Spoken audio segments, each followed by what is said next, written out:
welcome back to the Lumiose Post, where we talk about all things Pokemon, and today we're going to be talking about mythical Pokemon, specifically defining what a mythical Pokemon is, if it's even really needed anymore, and all the inconsistencies with mythical Pokemon. Mythical Pokemon have been here since Gen 1. The very first mythical Pokemon in the franchise was the Pokemon Mew. So because this is a concept that has been here since the very first generation of Pokemon, it is only natural that this is going to have some inconsistencies, right? Like over time, there's going to be retcons or something that kind of breaks the mold. We see this a lot. Like used to, there was a rule with legendary Pokemon that they couldn't evolve. But now we actually have multiple legendary Pokemon that do evolve, like Cosmog or Type Null, or if you consider an Ultra Beast legendary, then even Poipole. But yeah, so what exactly is a mythical Pokemon? Well, the easiest way to define a mythical Pokemon is by just looking at the coding of the game.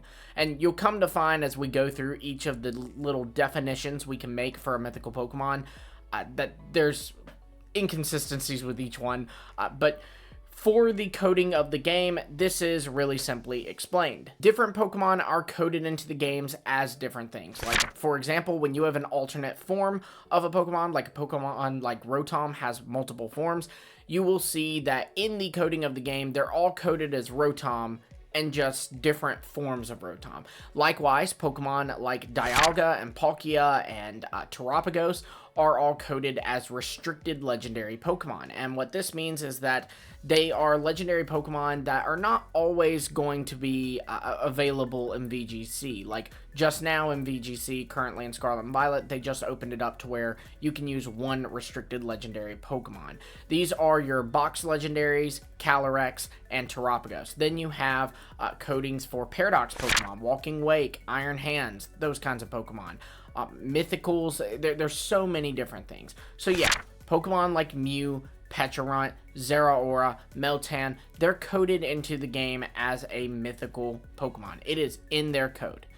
Where's the inconsistency with this, you might ask? Well, this is actually the best definition of a mythical Pokemon because it only has one inconsistency, and it's actually really new, and that is Shiinotic. Yeah, that's right, Shiinotic, the mushroom Pokemon from Sun and Moon, is listed as a mythical Pokemon in coding. Now, obviously, it goes without saying, this is not the case, right? Like, Shiinotic is not a mythical Pokemon. It's especially weird because even if it was, let's say for a moment Shiinotic is a mythical Pokemon. It's not. But let's say for a moment it is a mythical Pokemon. Morlul would also be coded as a mythical Pokemon as well, but it's not. So it's a non-mythical Pokemon that can evolve into a mythical Pokemon? No, absolutely not. The whole error, this is clearly an error, and the whole error comes from Pokemon Home. Imagine that. But Shiinotic is coded in Pokemon Home as a mythical Pokemon. Clearly an error, but just wanted to point that out to go, even coding has inconsistencies, right? So what are some other definitions of mythical Pokemon? Well, another thing that we can look at is that these are Pokemon that are only available as events.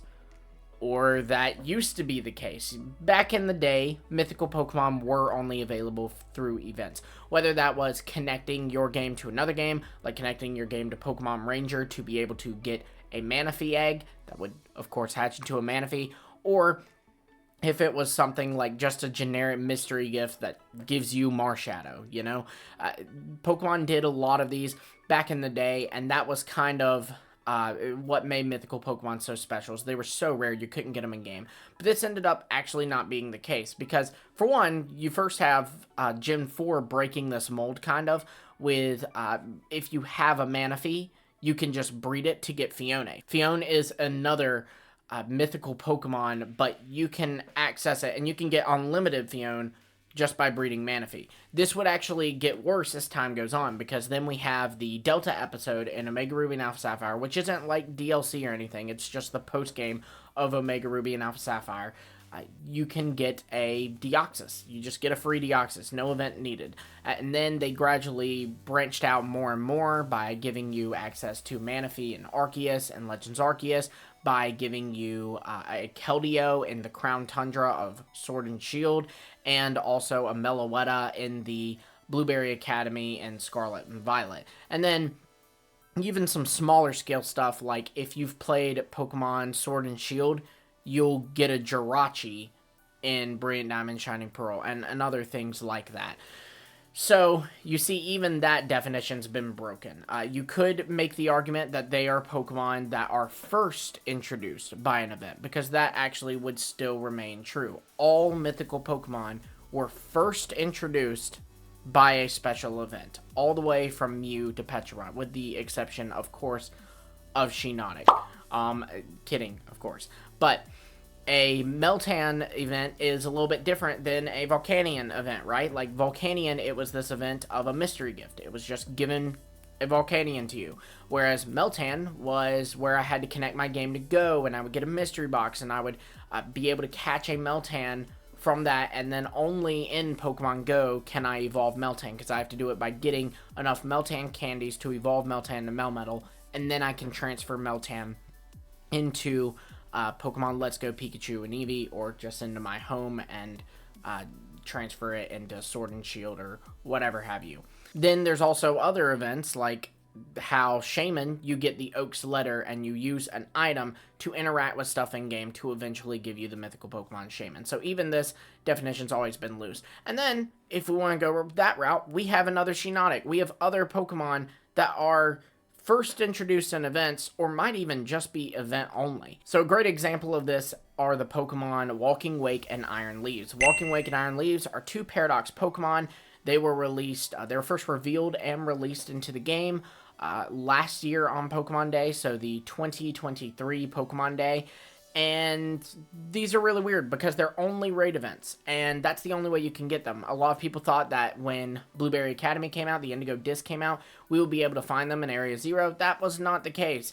Every once in a while, like they just ended one a few weeks ago, they'll do another, hey, here's a big Iron Leaves and Walking Wake raid, and you can do it and catch you a Walking Wake or an Iron Leaves, and they even limit you to one. So like I got my Walking Wake and my Iron Leaves back on Pokemon Day 2023, and because of that, every time I do the new Walking Wake or Iron Leaves raids, it will not let me catch one.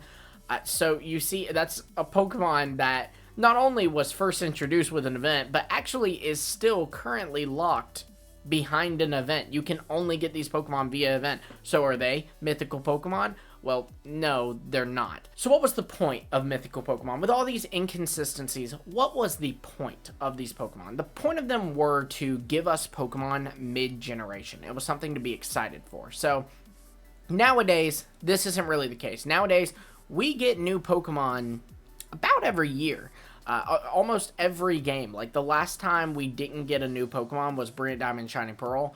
And before that, the last time we didn't get a new Pokemon was, if I'm doing my math correctly, Black 2 and White 2. That gave us new designs for Pokemon, new forms of Pokemon, but not new Pokemon themselves, not adding to the National Dex number. But yeah, that's what made these things so special. You'd be in Gen 3, you know, you get the new batch of Pokemon from Trico all the way to Rayquaza, and you know that that's it. But then, ooh, here's a big surprise. They're releasing Jirachi, a Pokemon that wasn't in my game before, I can get now. It was really exciting, but again, that's kind of irrelevant now, isn't it? Because now, not only do they do new Pokemon in new games, like how in DLC we get new Pokemon like Kubfu and Calyrex, or now Archaludon and Poltergeist.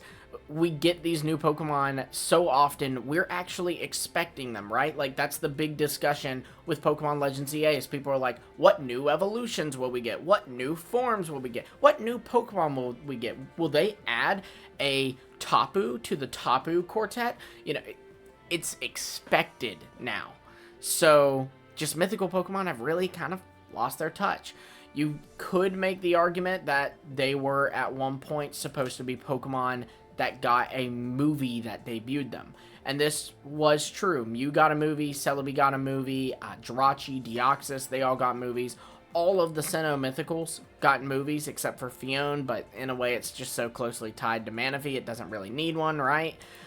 But then Unova breaks this pattern. Meloetta doesn't get its own movie. Meloetta gets its own anime arc, but not its own movie. And then since then, We've, seen a few others that are like that. Meltan Melmetal didn't get its own movie.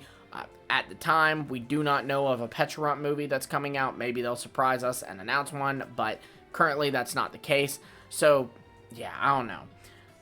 So what is a mythical Pokemon? That's the question. Because all of these definitions just don't work, really. Like, even just the event one, I feel like you need an in-game explanation of what these Pokemon are. And I think what these Pokemon are, like the in-game way to explain this, in-universe way to explain this, would be these are Pokemon who perhaps their power does not reach the level of a restricted legendary, such as Dialga or Palkia or Lugia or Mewtwo, but they actually exceed these Pokemon in how rare they are. Because think about it, that still is true in game. It is a lot easier for me to, you give me an hour, I can get probably 3 Mewtwo's, right? I can go on X and Y, and, I just beat an X and Y playthrough that I did on my own, so I can go into the cave and catch Mewtwo. I can go on my Let's Go game and go ahead and finish beating the league and then catch Mewtwo, and then I can do Dynamax adventures on Sword and Shield and get my Mewtwo, right? Like, it's an easy Pokemon to get, but Mew's a lot harder.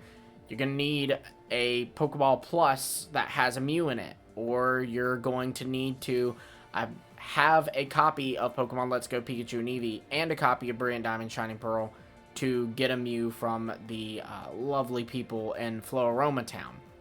So I think that is how we define mythical Pokemon now. Their power does not exceed a box legendary, or may not exceed, because in the case of Arceus, I would argue that it definitely does, but their exclusivity does exceed a box legendary and any legendary Pokemon known to man, and perhaps that's why we give them the term mythical, right? Like, think about mythical creatures in our world, like unicorns and dragons. They're kind of largely believed to not be real, right? Like, unicorns aren't real, right? Dragons aren't real. But you'll have some debate on it. Like, you will have some people that are like, I don't know, all these different cultures have different versions of dragons. Like, why do all these cultures have dragons? These ancient things that have just been passed down from tradition. It matches up, then even, like, you can explain it with some things like, well, maybe someone dug up dinosaur bones and just kind of assumed that had to be a dragon. Or, like, the first guy to ever see a giraffe, he was probably stunned by that thing. There's no record of a giraffe at this point. You don't know what that thing is. You're writing it down as a dragon or something, right? Like, there's a real way to explain it, but these things are largely thought to not be real. I would say that's how you summarize mythical Pokemon in the Pokemon world. They're just super rare. Maybe their power varies, but on average, they're not going to be stronger than a box legend. And most importantly, they're going to be Pokemon that are really just a fable. Like, we don't know if they exist or not till you're able to get a hold of one. So yeah, be sure to let me know what you think of mythical Pokemon. Who is your favorite mythical Pokemon? Let me know in the comments below. Is there a point in doing them going forward? I mean, they're not really special in being a new Pokemon that's introduced mid-generation. We get that now, so what's the point? Let me know in the comments below. Be sure to like, subscribe, hit the bell for notifications, and until next time, I will see all of you later.